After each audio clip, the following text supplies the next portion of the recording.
mga kaupo na. Ayan po. Ihanda na po natin ang ating mga sarili para po sa ating Word of God. Pero bago po yan, gusto ko lamang po mag-hello po sa ating mga online viewers po. Nandiyan po si Brother Erben. Hello po, Brother Erben. Nandiyan po si Brother Andrew. At si Sis Lizelle. Ayan. Si ano pala to? Mrs. Mac Aragon. Hello, sis. Bakit pugising ka pa? Ayan po. So, tayo po'y handa na. Itiyatawagan ko na po si Daddy or Pastor Mar para po sa ating Word of God.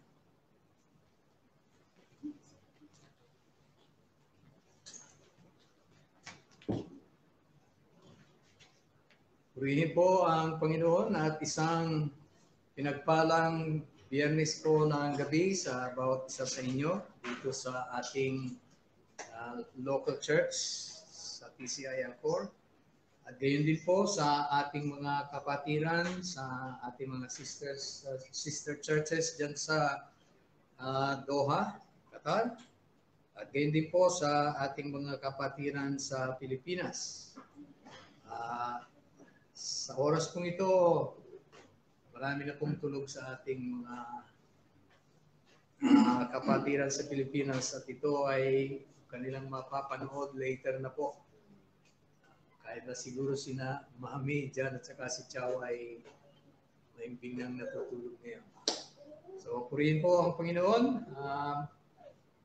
At tayo po ay magsisimula sa isang series ng pag-aaral po sa isang verse na pinaka-popular. I would say pinaka-popular po ito among Christians, lalo na po sa evangelical Christians, ang John 3:16. Alam niyo po, itong John 3:16 ay itinuturing na the gospel in a nutshell. Ito po yung gospel sa pinakamaikling kapahayagan.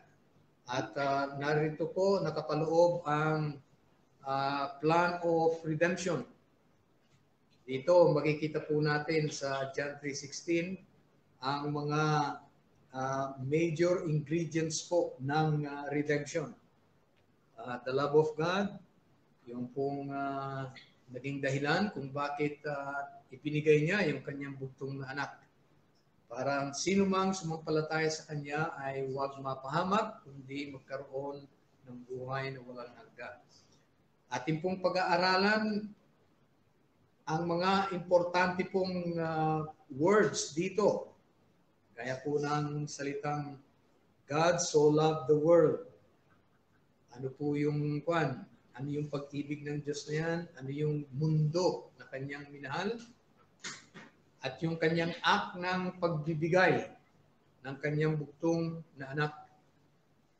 So pag-aaralan po natin yan isa-isa at bakit yun lamang sasampalataya ang siyang magkakaroon ng buhay na walang hanggan.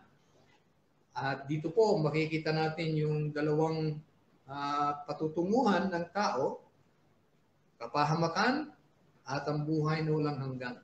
Kaya dito po sa maikling verse na ito na memorize po ng most ng mga Christians. Dito po napapaloob ang malalaking katotohanan.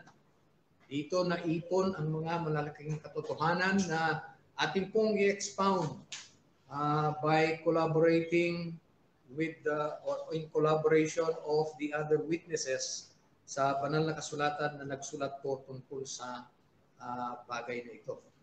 So, ito po ang simula ng ating series na ito na hindi ko po alam kung ilang Fridays natin tatalakayin ito. Dahil ito po, ang sabi nila, gasgas na raw itong verse na ito sa mga pastor. Wala yatang pastor na hindi po nag-preach tungkol dito sa John 3:16. Meron nga nagsabi, hindi ka talaga pastor pagka hindi ka nag-preach ng John 3:16. Ganyan po talaga kahalaga itong verse na ito at yung mga nilalaman pong mga katotohanan ng verse na ito. Kaya hindi ko po alam kung ilang Fridays natin tatalakayin ito. At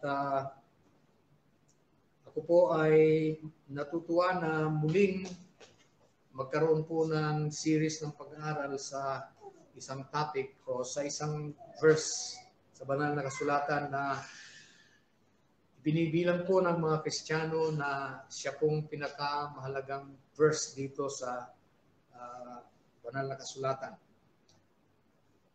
Ang mga dakila pong mangangaral ng sangkakristyanuhan ay nangaral po mula sa verse na ito. Yung pagkatapos ng mga ng ating mga apostles, may mga hinirang po ang Diyos na mangangaral, na nangaral po at sila po ay nangaral ng napaka-powerful na mga sermons po dito sa John 3:16. Most recent po na maaaring natatandaan niyo pa si Billy Graham. Right? Marami po siyang sermon na ginamit po niya o pinakatema niya itong John 3:16. At nandyan po yung iba pang mga si John Wesley, si Charles Finney, si Charles Spurgeon. So, yan po yung mga batikan na mga evangelists na hinangaan po dahil sa kanilang eloquence at sa kanila pong linaw ng pagpapahayag po ng mensahe ng Kristyanismo. Sila pong lahat ay nag-preach mula sa verse na ito. At purihin po ang Panginoon dahil may mga mga references na kukunin doon sa mga naunang mga preachers na yun tungkol po sa insights nila dito sa John 3:16. Ang sabi po sa banal na kasulatan, sabi ni Paul, we must learn the truth with all the saints. So, pati yung mga saints na nakaraang panahon na, nakaraang generations, titingnan po natin ang insight nila dito sa John 3:16. So, yan po ang pasinag sa ating pong mga darating na sermons dito sa ating pong pagsamba. John 3:16, for God so loved the world that He gave His one and only Son, that whoever believes in Him shall not perish but have everlasting life. So, purihin po natin ang Panginoon. Tayo ay manalangin po sa ating unang yugto ng ating pong series na ito. Dakila naming Diyos, manaming banal na makapangyarihan sa lahat. Maraming salamat po sa pagkakataon na muli niyo po kaming tinipon na magkakapatid upang sama-sama po namin kayong sambahin sa Espiritu at sa katotohanan. Maraming salamat sa patuloy na kalayaan namin pong nararanasan sa lugar na ito, Panginoon. Kami po ay nagpapasalamat sa inyo na hindi niyo po pinabayaan, Panginoon, na hindi kami magkasama-samang muli. Inyong hinayaan, Panginoon, at binigyan ng solusyon ang pandemic. At ngayon, marami na pong mga anak ninyo ang malayang nakakapagpulong na tulad nito, Panginoon, face-to-face. At nagsasama-samang purihin at kakilain kayo sa Espiritu at katotohanan. At gayon din makarinig ng inyong mga mensahe. Palain niyo po ang gabing ito para sa amin, O Diyos. Hiling po namin na pamunahan kami ng banal na Espiritu upang siyang magbigay ng pangunawa sa amin, Panginoon, sa mga pag-aaralan namin. Ipagpatawad po kung saan kami nagkulang at nagkasala, O Diyos. At ingatan po kami sa kapayapaan sa buong panahon na kami po ay sumasampa sa inyo. Ito po ang aming samot dalangin sa pangalan ng aming Panginoong Jesus. Amen.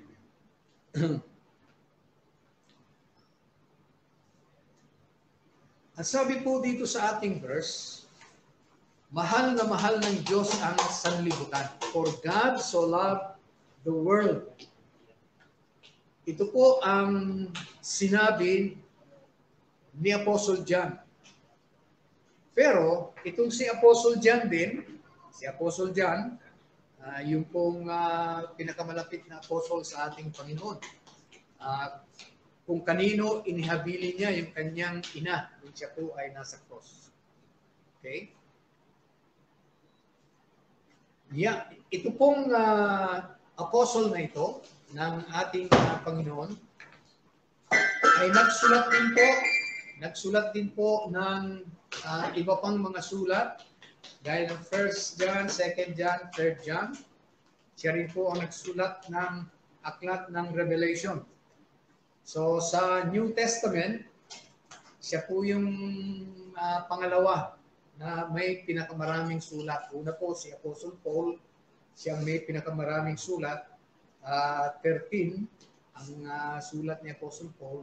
Si Apostle John, 5. So dun pa lang sa panayon, dalawang yon, ilan na po? 13 plus 5, 18 na. 27 lang po ang New Testament books. Kaya itong dalawang ito, si Apostle Paul at saka si Apostle John, sila pa lang 18 na po yung naisulat nila. Itong si Apostle John, meron siyang binanggit sa isa niyang sulat din, bukod sa Gospel of John, dito po sa 1 John 2 verse 15. Kapag babasahin natin ito at uunawain, tila baga ito ay taliwas dun sa sinabi niya sa John 3:16. Sabi niya sa John 3:16, mahal na mahal niya ang sanlibutan. For God so loved the world. Pero pagdating po dito sa 1 John 2:15, ang sabi po niya sa kanyang mga anak, sa kanyang mga mananampalataya, ang sabi po, do not love the world or anything in the world. If anyone loves the world, the love of the Father is not in him. So ano ba talaga, kuya? Mahal ba talaga ng Diyos ang mundo, ang sanlibutan? O kinamumuhian niya ang sanlibutan? Nakita niyo po ba? Kaya, sabi ng iba, hindi yan galing sa Diyos yung Biblia dahil nagko-kontra-kontra. Alright, so, ang solusyon dito ay yung pang-unawa natin sa salitang sanlibutan. World. Ano ang tinutukoy na sanlibutan ni John? Parehong po ito. Nag-iisang author ng John at saka 1 John. Anong ibig niya sabihin sa sanlibutan sa John 3:16? At ano naman ang sanlibutan na tinutukoy niya rito sa 1 John? Na kinamumuhian naman ng Diyos. At sabi niya, sino man nagmamahal sa sanlibutan, ang pag-ibig daw ng Diyos ay wala sa kanya. Ibig sabihin, kinamumuhian ng Diyos ang sanlibutan. So ano yung sanlibutan na mahal ng Diyos? At ano yung sanlibutan na kinamumuhian ng Diyos? Yun po ang dapat nating alamin. Dito po sa John 3:16, ang ibig pong sabihin ng sanlibutan ay yung mga taong nakatira sa sanlibutan.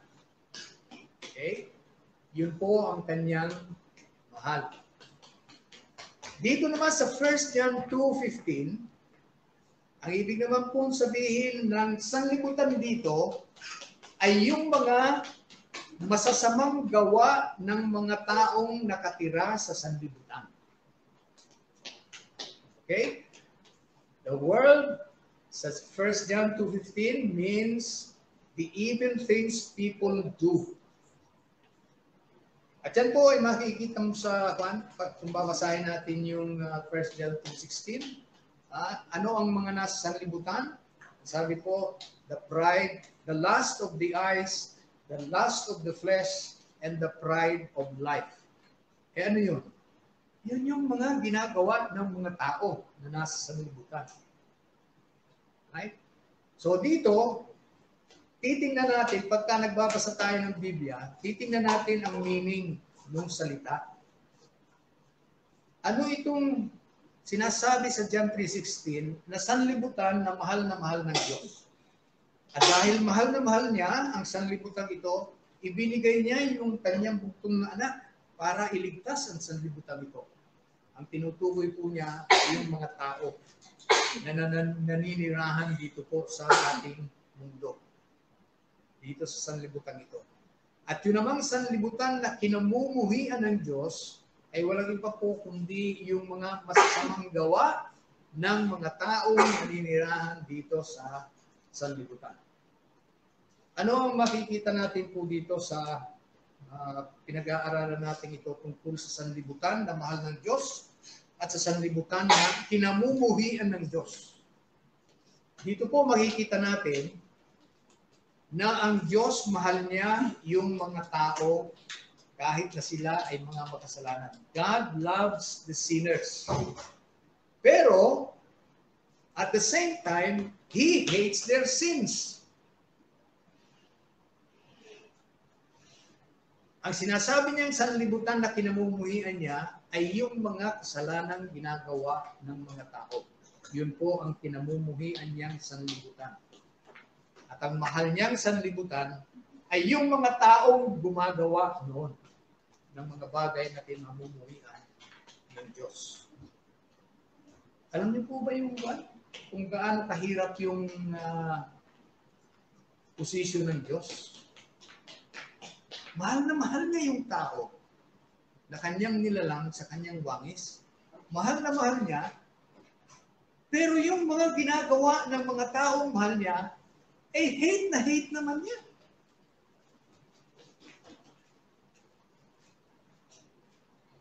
Ewan ko sa inyo, hindi, ewan ko.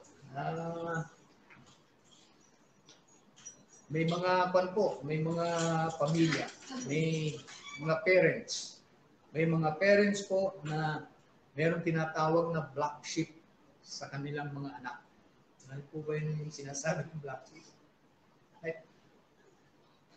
Yung mga pasaway, may pasaway na bata. Hindi lang basta yung kwan. Let's take an extreme example ng black sheep. Halimbawa, merong isang anak ng mag-asawa. Drug addict. Tapos, magnanakaw. Tapos, hold-upper. At maaaring nakapatay pa ng tao. So, itong mga magulang na ito, sabihin natin, kung ikukumpara natin sa Diyos, itong mga magulang na ito po ay mga mapagmahal na magulang. Isipin niyo yung kanilang kalagayan. Mahal na mahal nila yung kanilang anak. Pero yung ginagawa ng kanilang anak, hate nila. Kung tayo po ang lalagay sa katayuan ng magulang na gano'n, ang laking problema. Di po ba? Hindi mo maitapon dahil mahal mo. Hindi mo siya maitatwa. Although may mga magulang na sinasabing hindi na kita anak. Ngayon po yung mga magulang na hindi talaga tunay na magulang. Dahil kung magulang ka, kahit nagaano kasama yung naging kinahinatnan ng anak mo, mahal mo pa rin yan.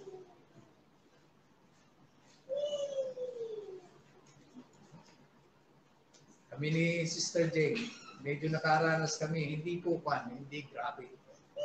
Kung ikukumpara natin sa iba, nakaranas din po kami ng mga pagsuway ng aming mga anak. At medyo talaga, dito, hindi magandang sitwasyon. Dahil alam mo, mali yung ginawa ng anak mo. At ayaw mo nung ginawa ng anak mo. Pero hindi mo naman mapabayaan. Dahil mahal mo nga eh. So, yung alanganin yung lugar, yung katatayuan mo. Ganito ang nangyari sa Diyos. Nilalang niya ang tao sa kanyang wangis. At dahil sa kanya po nanggaling ang tao, mahal niya ang tao. Pero itong tao mismo ito, nagrebelde sa kanya. Kinamumuhian niya yung ginagawang pagre-rebelde ng kanyang mga anak. Pero mahal niya po yung kanyang mga anak. Ito yung sinasabi natin, God hates the sins but loves the sinners. Sabi ng mga ibang Kristiyano, hindi. Hindi raw pwedeng pagsamahin nyo. If you hate sins, you hate the sinners. Hindi po yan man. Hindi po ganyan ang Diyos. Ito na nga ang pinag-aaralan nga natin. Pinag-aaralan natin itong world na mahal ng Diyos at itong world na ayaw ng Diyos na pinamumuhian niya. Ngayon, alam natin, yung pinamumuhian niyang sanlibutan ay yung mga gawa nitong mga taong naninirahan sa sanlibutan. Pero yung mahal niyang sanlibutan, yung mismong mga tao na kanyang nilalang. Yun ang kanyang mahal. So dito, mapapatunayan natin yung kasabihan na God loves the sinners but hates their sins. Totoo po yan. Yung iba, lalo na po yung mga naniniwala na ang Diyos namili lang ng ililigtas na iilan. At yung karamihan sa mga nilalang niyang tao, hindi na niya piniling maligtas, kundi pinabayaan na niyang mapahamak. May mga Kristiyano pong gano'n na talagang naniniwala na meron lang talagang minahal ang Diyos. At meron talaga siyang hate. Kapangilabot naman yung ganong klaseng Diyos. Buti kung matiyak mo na kasama ka dun sa love niya. Paano yun kung nasama ka dun sa hindi niya love? Sa hate niya. Mas marami yung mapapahama kaysa sa maliligtas.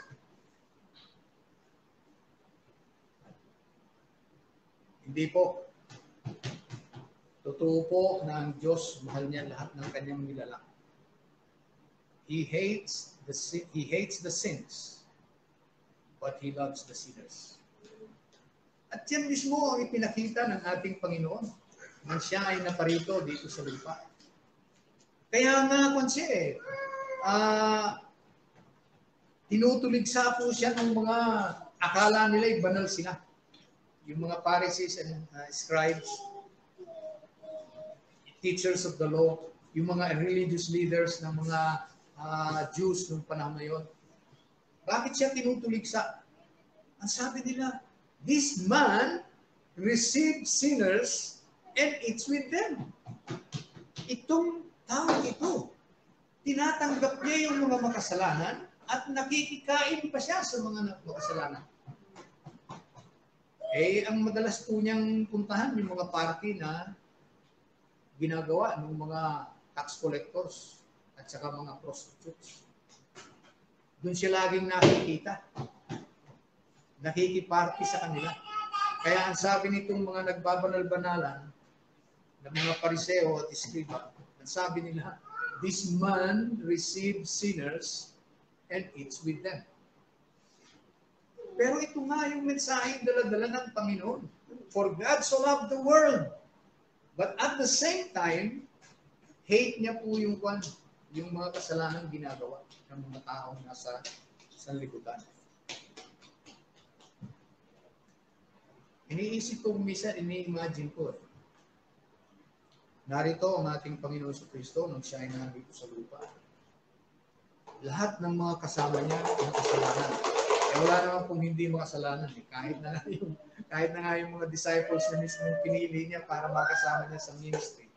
Puro makasalanan din yun. Iniisip ko.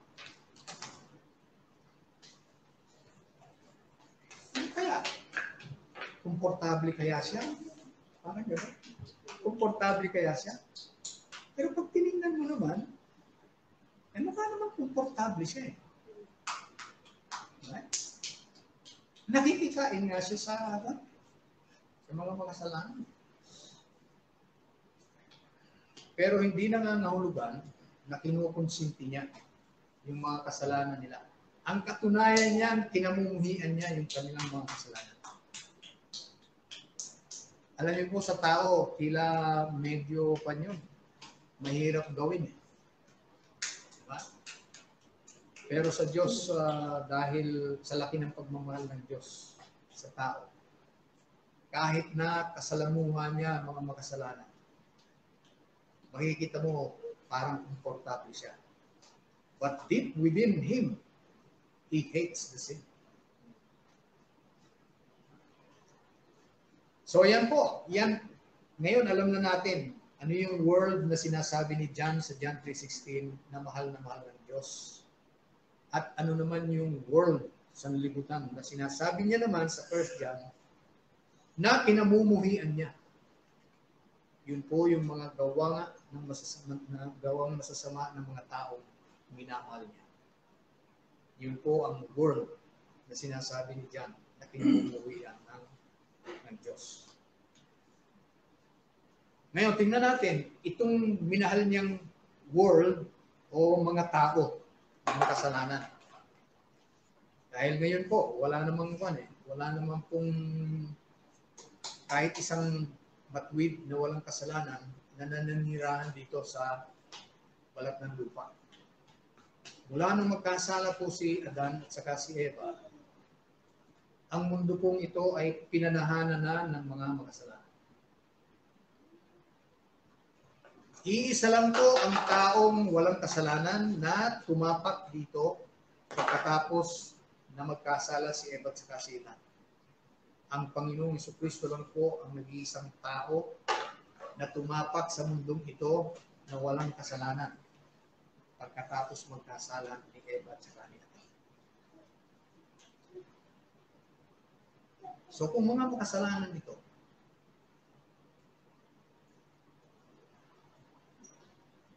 bakit kaya minahal ng Diyos?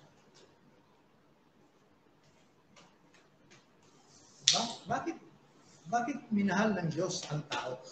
Alam niyo, nung binubulay-bulay ni Salmista David, yung pagmamahal ng Diyos sa tao. Ang sabi niya sa Psalms 8, 3 and 4, sabi po dyan, when I consider your heavens, the work of your fingers, the moon and the stars which you have set in place, what is man that you are mindful of him? The Son of Man that you care for him. Sabi niya, pagka pinagmamasdan ko yung mga nilalang mo. Si David, wala pa siyang scientific knowledge tulad natin ngayon. Right? Ang alam niya lang, may buwan, may araw, may bituin. Hindi niya alam kung alin ang umiikot. Umiikot ba ang araw sa mundo o yung mundo ang umiikot sa araw? Wala siyang alam po. Kasi ang alam niya lang kung ano yung nakikita niya. Tayo ngayon, alam na natin. Alam natin may solar system. Right? Alam natin na meron pong galaxy. Alam natin kung ano-ano pa yung mga knowledge na alam na natin ngayon dahil sa modern science and technology. Si David yun lang ang alam niya, pero manghang-mangha siya sa pag-ibig ng Diyos. Sabi niya, pag nakita ko itong mga nilalang mo ito, sabi niya, what is man that you are mindful of him? Ano itong tao? Bakit ano sa Tagalog yung mindful? Bakit pag sinabi mong mindful, yun ang lagi mong iniisip. Right? Pagka sinabing mind your language, ang ibig sabihin, give attention. Right? Bakit mo binibigyan ng attention ng tao? Pag nakita ko yung mga nilalang mo, sabi niya, ano yung tao para bigyan mo ng attention? So siya man nagtataka. Alam niyo po, kung titingnan natin yung tao, ang tao po, sangayon na rin sa record sa banal na kasulatan, nilalang ng Diyos mula sa alapok. Yung pong alapok, dust, hindi actually yung hindi siya actually yung main na ground, hindi alikabok. Yung nasa taas po ng lupa, ayun ang alikabok, alabok. Right? Doon nila lang ang tao, doon galing. Buti pa ang mga angels may merong hint na ang mga angels ay nilalang ng Diyos mula sa mga mamahaling bato. Babasahin niyo yung babasahin niyo yung Ezekiel 28, yung creation ni Satan.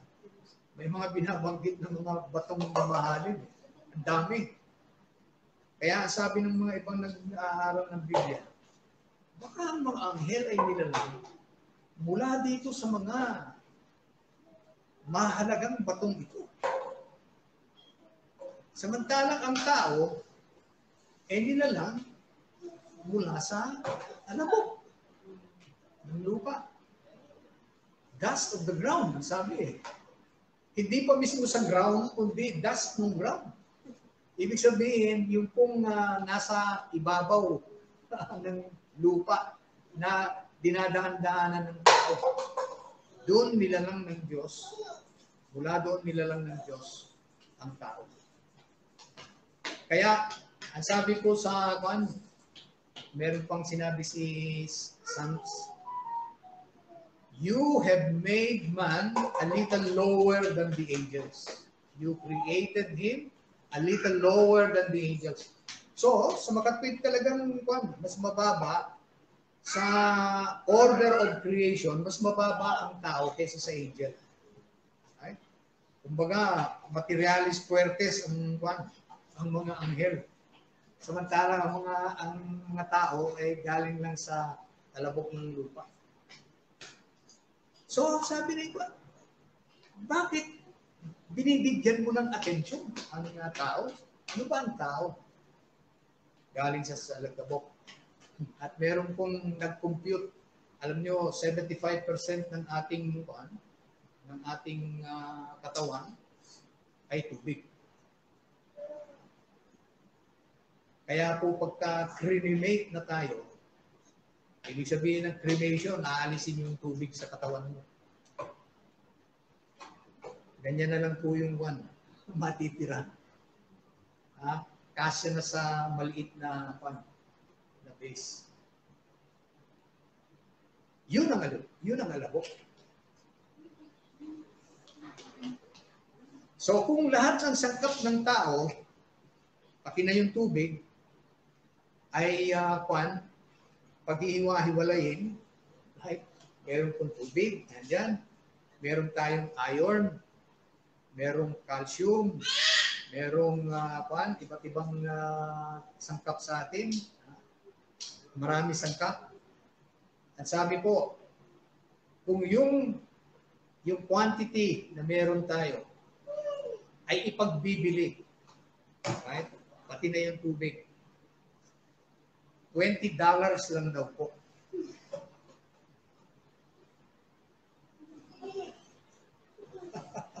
Magkano palit ng dollar ngayon? 56? Oh. Isipin nyo, ang tao, $20 lang. So, ilang daang piso lang tayo. Bawat isang tao. Right? Kung ipagbibili yung mga sangkap natin, tubig, yung bakal na konti na nasa atin, yung meron tayong zinc na konti, yung mga elements na yon na nasa katawan natin.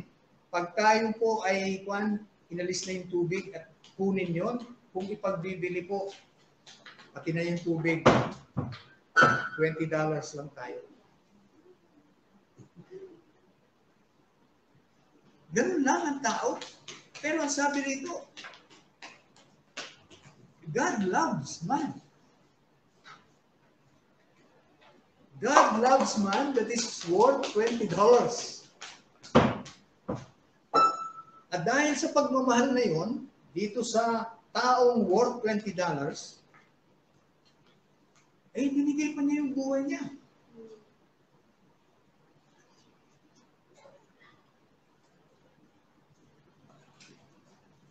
Ngayon,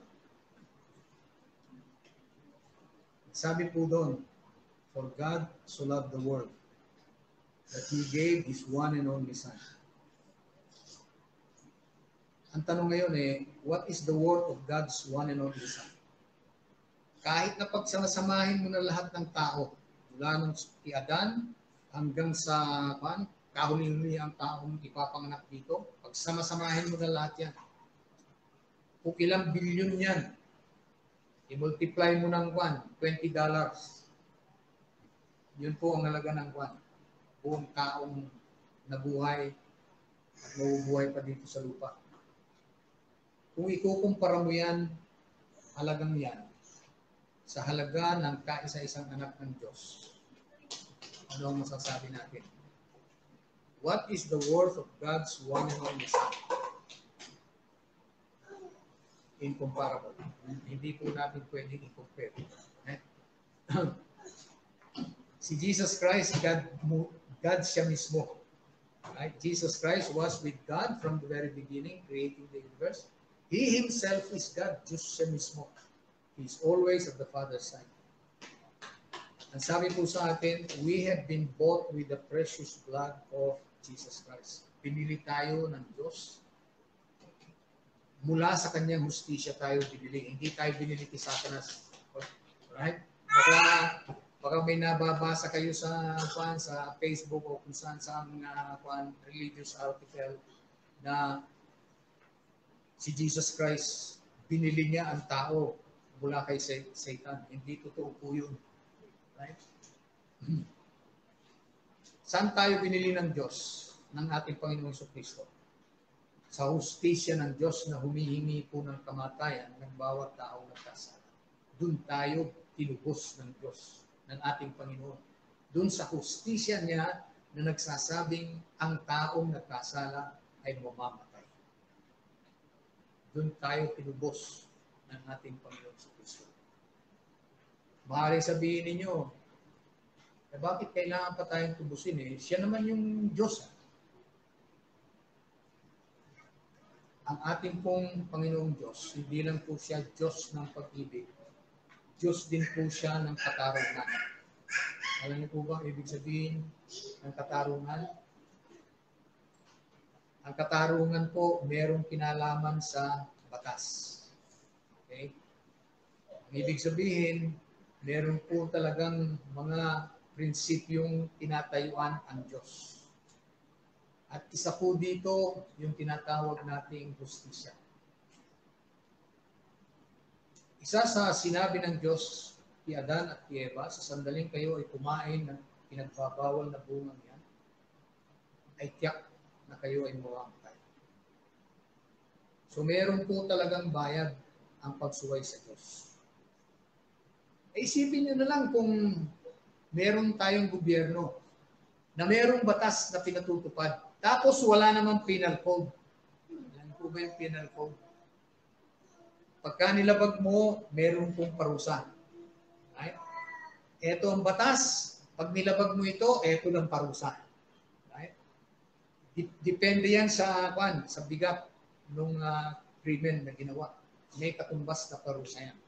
Isipin nyo na lang, may gumawa ka ng batas, tapos wala pong parusa kung lalabagin yung batas. Anong mangyayari? Di wala pong kabuluhan yung batas na yun. Bakit? Lalabagin ng tao yun wala namang mangyayari siya. Wala namang wala namang parusa So kahit sabihin niya na huwag kang papatay, kung pumatay ka, wala namang parusa, ano pipigil sa'yo? Para pag nagalit ka dun sa nakagalitan mo, para patayin mo, anong pipigil sa'yo? Kaya nga sabi, a law without police sanction is useless daw. Kung meron kang batas at wala ka namang pulis para ipatupad yung batas, useless po yung batas. So ngayon, kung gagawa ang Diyos ng kwan, eto ang aking kalooban. Wala namang parusa kung lalabagin ng nilalang niya yung kanyang kalooban. Anong kwan pa? Anong saysay pa? Bakit meron pa siyang kalooban na ipinatutupad sa kanyang mga nilalang? Na pagka naman pala hindi tinupad, wala naman palang mangyayari. Alam nyo, iniisip ko, kung merong ganung gobyerno na may batas tapos walang parusa sa lalabag sa batas, ang gulo.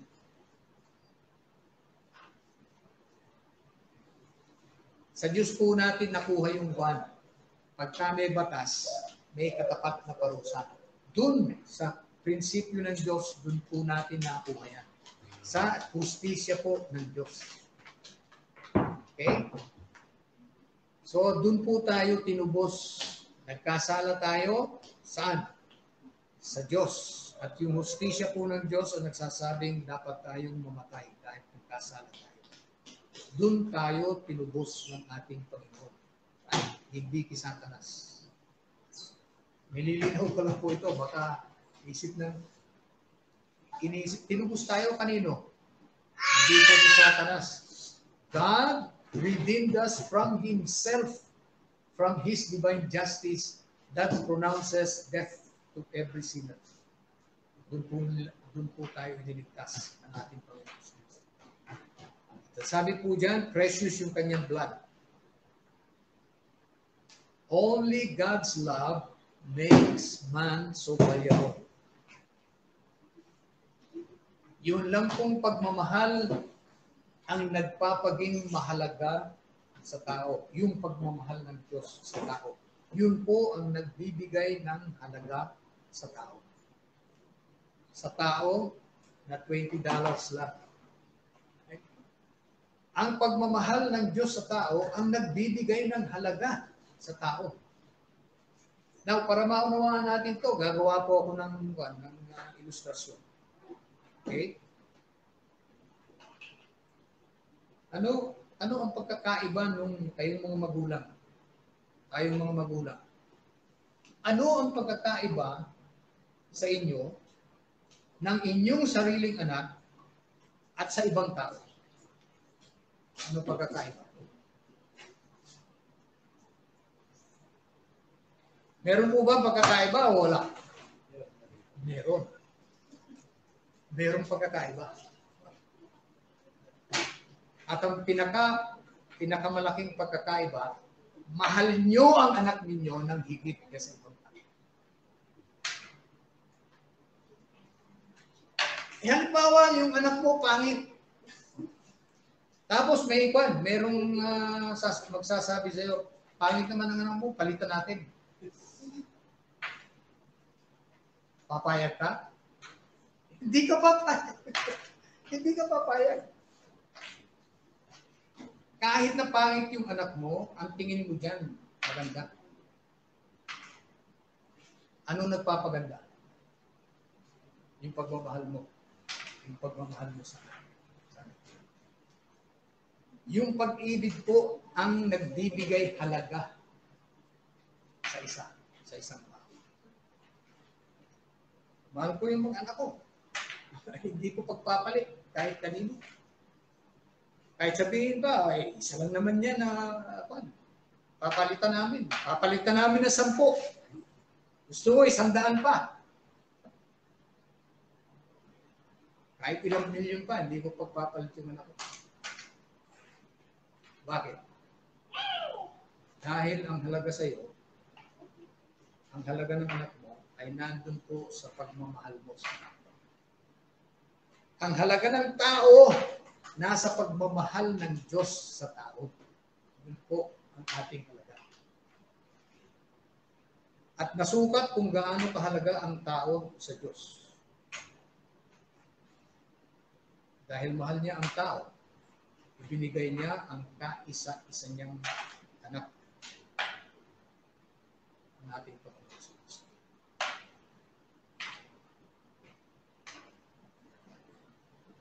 Kaya nagbibigay po ng halaga sa atin. Hindi yung mas marami tayong mabuting gawa kaysa sa iba. Hindi yung nagsaserve tayo sa Panginoon. Hindi po yun na nagbibigay ng malaking halaga sa atin sa harap ng Diyos. Ang nagbibigay ng napakalaking halaga sa bawat isa sa atin, walang pinipilit. Ang sabi ng Panginoon, ang sabi ng banal na kasulatan, God is no respecter of persons. Right? Pare-pareho ang pagmamahal ng Diyos sa atin. Sa ating pong kasabihan, walang itulak, walang tabigin. Hindi pwedeng sabihin na mas mahal ng Diyos yung isa kaysa sa iba. So, ang pag-ibig ng Diyos ang siya pong nagbigay halaga sa tao para ang tao po ay tubusin niya sa kanyang sariling justisya. So, purihin po ang Panginoon. Ang pinag-aralan lang po natin dito, for God so loved the world. So, mahaba pa ang pag-aaralan natin. Okay? Pero at least ngayon, alam natin ano yung world na minahal ng Diyos. Right? At ano yung tao, yung world na yun, na minahal ng Diyos. Wala naman palang kwan yan. $20 lang pala pagkabili niyo. Bakit mahal na mahal yan? Di ba, usually, pagka meron tayong mga gamit, yung mga mahal nating gamit, mas yung mas pinahahalagahan natin. Pero baliktad po pagdating sa Diyos. Pinahahalagahan natin dahil intrinsically mahal. Pero sa Diyos, mahalaga sa Kanya, bagamat ang presyo niyan eh pagkababa.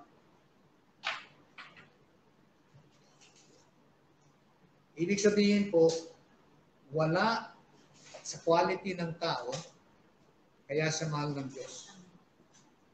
Kundi ang pag-ibig ng Diyos mismo. Alam niyo po ba yung sinasabing love creates its own need. Yung daw pag-ibig ay gumagawa ng sa kanyang sariling pangangailangan. Maaaring tanongin nyo, does God need us dahil mahal niya tayo? Hindi.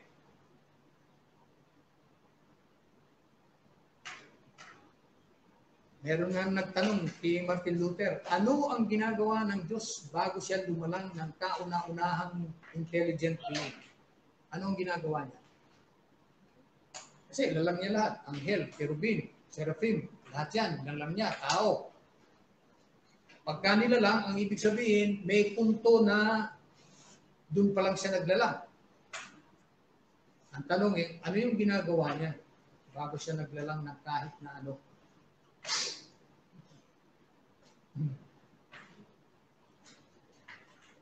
Kumisa ng tao, masyadong mausisa.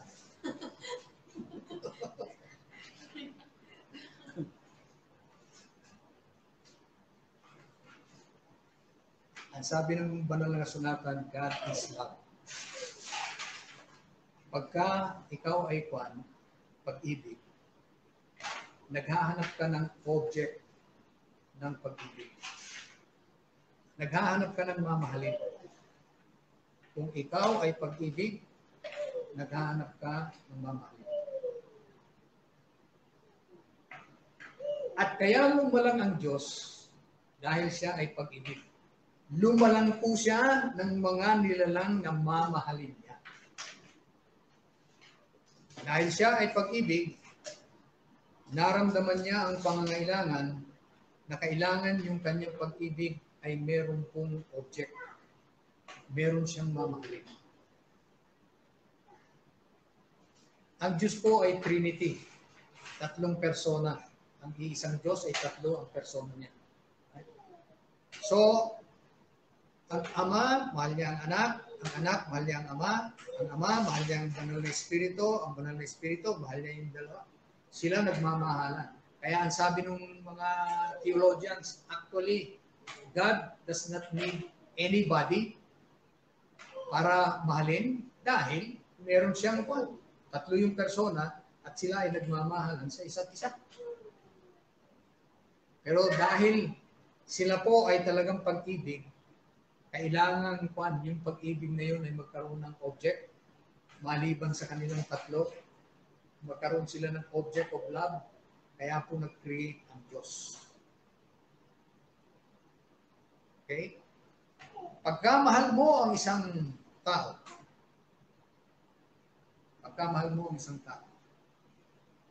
nararamdaman mo na parang kailangan siya. May nararamdaman kang kailangan ito. Pagkamahal mo ang isang tao. Ayan. Ang dami ng kanta tungkol sa pag-ibig na kinanta. Kailangan kita. Hindi mo naman kaya kaano-ano eh. Pero kailangan mo. Bakit mo kailangan? Kasi pagkamahal mo, nararamdaman mo kung sino yung mahal mo, kailangan mo. Kaya pag tinanong ang Diyos, kailangan ba ng Diyos ang tao? Yung sabi ng mga theologians, hindi niya kailangan. Pagka hindi mo kailangan ng isa, ibig sabihin yan, hindi mo mahal. Nakuha niyo ibig sabihin? Pagka sinabi mong hindi niya kailangan ng tao, para mo na rin sinabing hindi niya mahal ang tao. Because love creates its own need. Kaya pakiramdam ko, hindi ako mabubuhay pag wala si Mami dahil mahal ko si Mami. So, kailangan ko siya para mabuhay ako. Yun ang nararamdaman mo. Pagkamahal mo. Yun ang nararamdaman mo. Love creates its own need. At ganun ang Diyos. Dahil mahal ng Diyos ang tao, nararamdaman niyang kailangan niya. Kaya hindi po ako naniniwala doon sa sinasabi ng maraming theologians na God does not need anything or anyone. Kung hindi niya kailangan, ang sino man, ibig sabihin hindi niya mahal ang sino.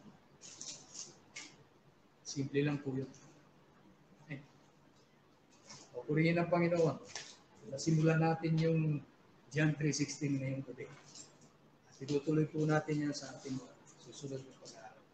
Tayo po ay manalangin sa ating pagtatapos. Dakilan namin Diyos, ang banal na makapangyarihan sa lahat.